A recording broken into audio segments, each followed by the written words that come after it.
जीवाजन थाना क्षेत्र में शराब पीने के लिए हफ्ता वसूली करने वाले व कुछ दिन पहले चाकूबाजी करने वाले बदमाशों को पुलिस ने गिरफ्तार करने के बाद गुरुवार को उनका क्षेत्र में जुलूस निकाला। बुधवार देर शाम केडी गेट क्षेत्र में शराब दुकान के पास 4 बदमाशों ने पान की दुकान चलाने वाले राजकुमार राणावत से क्षेत्र में दुकान चलाने के एवज में शराब पीने के लिए रुपए देने व हफ्ता देने की मांग की। राजकुमार द्वारा मना करने पर उसके साथ जमकर मारपीट की गई। इसका वीडियो सोशल मीडिया पर भी वायरल हुआ। जीवाजन थाना पुलिस ने मामले में राजकुमार की शिकायत पर 4 बदमाशों शानू उर्फ शहनवाज खान, समीर खान, सादिक खान एवं एक नाबालिग के खिलाफ प्रकरण दर्ज किया था। गुरुवार दोपहर पुलिस ने चारों को हिरासत में लिया और उनका इस क्षेत्र में जुलूस निकाला, जहां उन्होंने दादागिरी करते हुए हफ्ता वसूली की मांग कर दी। जीवाजन पुलिस ने साथ ही कुछ दिन पूर्व थाना क्षेत्र में हुई चाकूबाजी घटना में शामिल 2 आरोपी जिनमें सलमान पिता अब्दुल शकील, रुस्तम उर्फ अजमुद्दीन पिता अब्दुल अजीज जानसपुरा को भी गिरफ्तार किया था।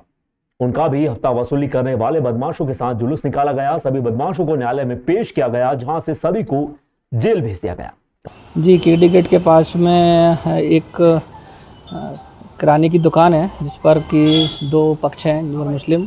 तो हिंदू पक्ष की दुकान थी तो कुछ इन पे सामान को लेकर कुछ विवाद हुआ है, जिसके बाद इनकी मारपीट हुई है और इनकी तरफ से प्रकरण कायम किया जा रहा है। किसान एवं गांव में टेंट का व्यवसाय करने वाले व्यापारी रूप सिंह वास्केल के घर पर बदमाशों ने रात्रि 12:30 बजे हमला कर दिया। इसमें परिवार के सदस्यों के साथ मारपीट भी की गई। बदमाश अपने साथ हथियार ले थे, जिससे उन्होंने पड़ोसियों को बाहर से कुंडी लगाकर धमका कर रोक दिया। घर में पुत्र संदीप वास्केल के साथ भी बदमाशों ने मारपीट की। घटना की जानकारी देते हुए बहू पुष्पा संदीप वास्केल ने बताया कि घटना में उनके रिश्तेदार घायल भगवान वास्केल का हाथ टूट गया है। घर में लगभग 6 से 7 लाख का सामान चोरी हुआ है। घटना देर रात की है, जिसमें ग्रामीणों के अनुसार 25 से 30 बदमाश लूट के इरादे से हथियार लेकर आए थे। इस पर पुलिस अपराधियों को पकड़ने का प्रयास कर रही है। चोरी की वारदात सामने आई है ग्राम लोनेरा सड़क में, जिस पर पुलिस द्वारा तुरंत रात में सूचना मिलने पर घेराबंदी की गई है और अभी पुलिस सर्चिंग कर रही है आसपास के क्षेत्र में। और जो भी है शख्स आपराधिक किस्मों को उनको लगातार धरपकड़ है, तो अलग अलग टीम बनाई गई है। रात की घटना को लेकर हम लोग प्रयास करते हैं कि जल्दी खुलासा किया जाएगा। पिछले दिनों शहर की ऐतिहासिक धरोहर यानी लाल बाग परिसर में लोक सांस्कृतिक मंच का परंपरागत आयोजन मालवा उत्सव आयोजित किया गया था। इस कार्यक्रम के आयोजन सांसद शंकर लालवानी थे, लेकिन मालवा उत्सव समाप्त होने के बाद लाल बाग परिसर में सफाई नहीं की गई। इसमें चारों तरफ गंदगी का आलम व कचरे के ढेर दिखाई दिए। लोक सांस्कृतिक मंच की इस गलती का मामला जब सार्वजनिक हुआ तो इस पर जनता की तीखी प्रतिक्रिया सामने आई है। इसके बाद नगर निगम ने लोक सांस्कृतिक मंच के खिलाफ 21,000 रुपए की चालानी कार्रवाई कर दी। यह कदम स्वच्छता के महत्व को दर्शाने के लिए उठाया गया। नगर निगम ने तय किया है कि शहर में स्वच्छता अभियान के तहत यह भी सुनिश्चित किया जा रहा है कि किसी भी सार्वजनिक आयोजन के बाद परिसर को तुरंत साफ किया जाए। महापौर पुष्पमित्र भार्गव ने बताया कि शहर की सफाई व्यवस्था में किसी भी तरह का समझौता नहीं किया जाएगा। स्वच्छता इंदौर की पहचान है, इसे कायम रखने में कोई कसर नहीं छोड़ी जाएगी। देखिए, मालवा उत्सव और लोक संस्कृति मंच के साथ नगर निगम का ये आयोजन था और आयोजन ख़त्म होने के बाद भी जब वहाँ सफाई नहीं हुई और कल जब शिकायत मिली तो हमने सबसे पहले 21,000 रुपये का स्पॉट फाइन किया है और उनको कहा है इसको तुरंत सफाई कराए। स्वच्छता के मामले में कोई भी हो, मैं स्वयं भी हूँ, कोई भी हो, उनके खिलाफ़ कार्रवाई की जाएगी। तो मेरी लोगों से भी यही अपील है कि इंदौर की स्वच्छता ही हमारी सबसे बड़ी पहचान है। उसको जैसा है वैसा बनाए रखने में आपका योगदान हमेशा रहता है, आगे भी रहेगा और जनजागरण के सभी अभियानों में आपकी भूमिका भी रहेगी। कलेक्टर नीरज कुमार सिंह की अध्यक्षता में प्रशासनिक संकुल भवन के द्वितीय तल स्थित सभागृह में गुरुवार की सुबह पशुपालन विभाग द्वारा संचालित विभिन्न योजनाओं की समीक्षा बैठक संपन्न हुई। बैठक में उप संचालक पशुपालन डॉक्टर एम.एल. परमार, पशु प्रजनन कार्यक्रम अधिकारी डॉक्टर गोपाल गिरी गोस्वामी आदि मौजूद रहे। बैठक में कलेक्टर नीरज कुमार सिंह ने निर्देश दिए कि सेक्स सॉर्टेड सीमन प्रक्रिया द्वारा चयनित बछड़ों को जन्म दिए जाने उन्नत नस्लों के गोवंशीय एवं भेषवंशीय पशुओं का सृजन कर पशुपालकों व कृषकों को लाभ पहुंचाया जाए। इस क्रम में उन्होंने निर्देश देते हुए कहा है कि कृत्रिम गर्भधान की सेक्स सॉर्टेड सीमन तकनीक का उपयोग कर गायों व भैंसों के कठिन प्रसव, पशुओं में बीमारियों की रोकथाम, बच्चियों की अधिक संख्या में प्रजनन कर दूध उत्पादन में वृद्धि पर फोकस किया जाए। सिंह ने कहा कि यह प्रक्रिया प्रशिक्षित व कुशल व्यक्तियों द्वारा ही की जाए। सभी प्रकरणों को भारत पशुधन ऐप पर अपलोड भी किया जाए। सेक्स सॉर्टेड सीमन तकनीक द्वारा जुलाई 2024 से मार्च 2025 तक जिले में 1 लाख प्रकरणों का निर्धारित लक्ष्य पूर्ण करने के लिए संबंधित अधिकारी को निर्देशित किया जाए।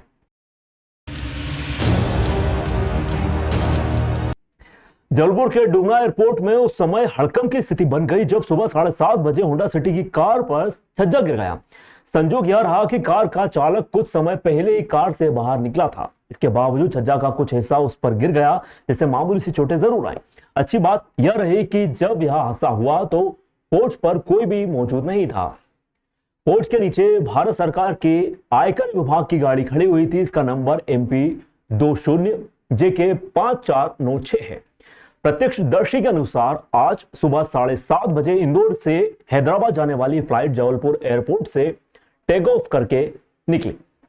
उस वक्त काफी बारिश हो रही थी। इस दौरान भारत सरकार की कार से चालक किसी अधिकारी को लेने के लिए पहुंचा। जैसे ही चालक कार के बाहर निकला, छज्जा नीचे गिर गया। अचानक सीधे कार में जा गिरा। वह काफी वजनदार था।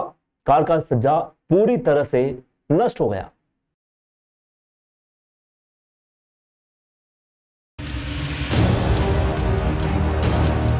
संभाग आयुक्त तथा नर्मदा घाटी विकास प्राधिकरण के पुनर्वास आयुक्त दीपक सिंह आज नर्मदा घाटी विकास प्राधिकरण से जुड़े मामलों के उचित निराकरण हेतु धार जिले के कुशीनगर पहुंचे।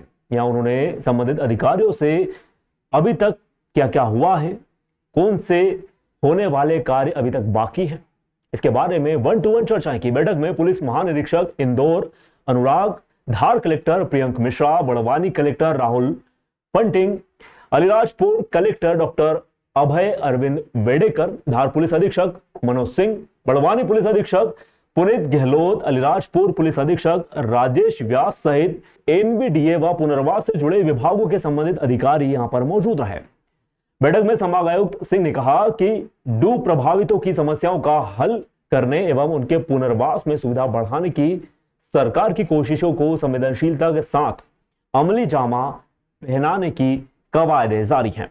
मुख्यमंत्री डॉक्टर मोहन यादव के निर्देश पर डूब प्रभावितों की मुश्किलों को मौके पर जाकर सुलझाने का यह प्रयास है। कुशीनगर बैठक लेने के पीछे भी यही मंशा है कि गंभीरता एवं प्राथमिकता से इस पर समाधान कारक चर्चा की जाए। गत वर्ष अतिवृष्टि के कारण बेक वाटर क्षेत्र के प्रभावित होने की जानकारी सामने आई थी। इंदौर नगर निगम, जिसे स्वच्छता व प्रशासनिक सुधारों के लिए जाना जाता है, हाल ही महीनों पहले अंदरूनी कलह का सामना इन्हें करना पड़ रहा। अधिकारी व जनप्रतिनिधियों के बीच विचारों का टकराव एवं संवेदनशीलता के कारण कई परियोजनाएं प्रभावित हो रही हैं। यह तनाव पिछले कुछ समय से बढ़ता जा रहा है और प्रशासनिक कार्य क्षमता पर भी नकारात्मक प्रभाव पड़ रहा है। MIC की बैठक से ड्रेनेज विभाग के अधिकारी सुनील गुप्ता को बाहर करना, इसके बाद उनका VRS के लिए आवेदन इसी विवाद से जोड़कर देखा जा रहा है। इस घटनाक्रम के बाद महापौर पुष्पमित्र भार्गव की तीखी प्रतिक्रिया सामने आई है। महापौर पुष्पमित्र भार्गव ने कहा कि सुनील गुप्ता का VRS हमें यह सोचने पर मजबूर करता है कि हमें संगठनात्मक ढांचे को सुधारने की कितनी आवश्यकता है। उन्होंने कहा कि सुनील गुप्ता को रिलीव करते ही उन्होंने इस्तीफा दे दिया। अगर वो अच्छे अधिकारी हैं तो उन्हें प्रदेश के अन्य जिलों में अपनी सेवाएं देना थी। महापौर ने अन्य अधिकारियों को भी कड़ा संदेश देते हुए कहा है कि इंदौर का मोह छोड़ इंदौर के लिए काम करें। देखिए, जिनको रिलीव किया उन्होंने इस्तीफा दे दिया, इसका मतलब ये है कि केवल इंदौर में ही काम करना चाहते हैं। अगर वो अच्छे अधिकारी हैं तो मध्य प्रदेश में और भी जगह हैं जहां उनके अच्छे काम की ज़रूरत है, वहां ज्वाइन करने के बजाय उन्होंने VRS का लेटर दिया है। तो ये कोई किसी मुगालते में न रहे, स्वयं मैं भी या और कोई भी, कि हमारे चले जाने के बाद काम नहीं होगा। किसी के कारण कोई संस्था नहीं है, संस्था के कारण हम हैं।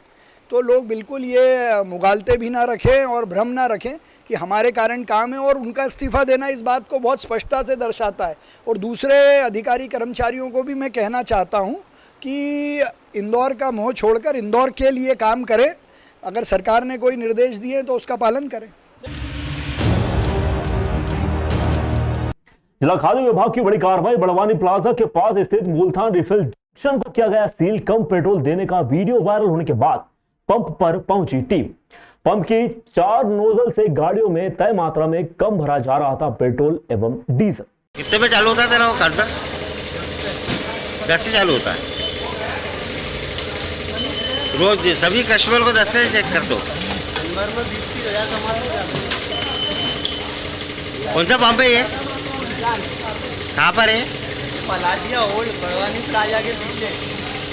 जिला प्रशासन को प्राप्त शिकायत के आधार पर आज पलासिया स्थित मुल्तान रिफिल जंक्शन पंप पर आज खाद्य विभाग और नापतौल विभाग के संयुक्त जांच दल द्वारा जांच की गई। तो जांच में खाद्य विभाग के द्वारा जो जांच की गई उसमें उसके घनत्व रजिस्टर में अंतर आने से घनत्व पेट्रोल सादा और पेट्रोल एक्सपी दोनों प्रोडक्ट्स के घनत्व में अंतर आने से पेट्रोल को जब्त किया गया है और आगे आवश्यक वस्तु अधिनियम के तहत इसमें कार्रवाई की जाएगी। इसके अतिरिक्त जो नोज़ल पॉइंट थे, नोज़ल पॉइंट से जो है नापतौल विभाग द्वारा उसकी जांच की गई। उसमें 0 से लगातार 0.3 पर जो डिस्पेंसिंग प्रदर्शित हो रहा था, उसको जो नापतौल विभाग के निरीक्षक श्री चौधरी द्वारा जांच की गई, उसमें 5 लीटर प्रामाणिक माप से तो किसी नोजल पे 10 ml, किसी में 15 ml इस तरह की जो है त्रुटि पाई गई है। उनके द्वारा भी जो है वो कार्रवाई की जा रही है।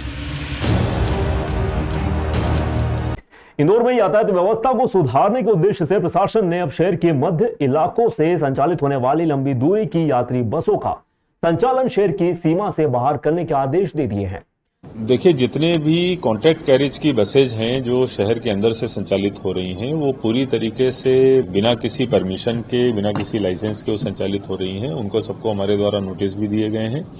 आरटीओ के द्वारा एक बैठक भी बुलाई गई थी। उनको 1.5 महीने का समय हमारे द्वारा दिया गया है कि आप लोग अपने ऑपरेशंस को शहर के बाहर शिफ्ट कर लें।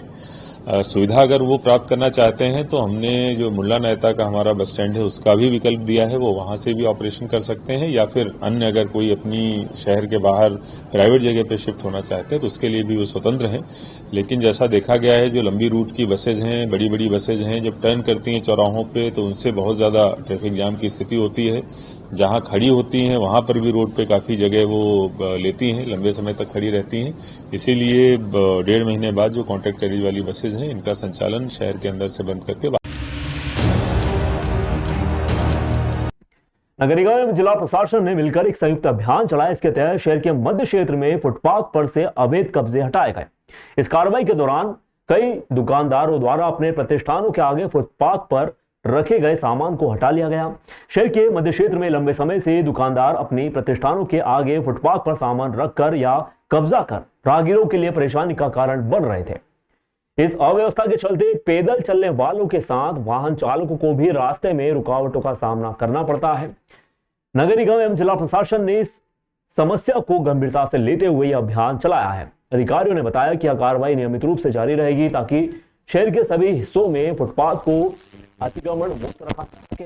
इस संयुक्त अभियान का उद्देश्य शहर की सड़कों को सुरक्षित व सुचारू बनाना है, जिससे आम नागरिकों को कोई असुविधा ना हो, यात्रियों को सहजता से चलने का रास्ता मिल सके।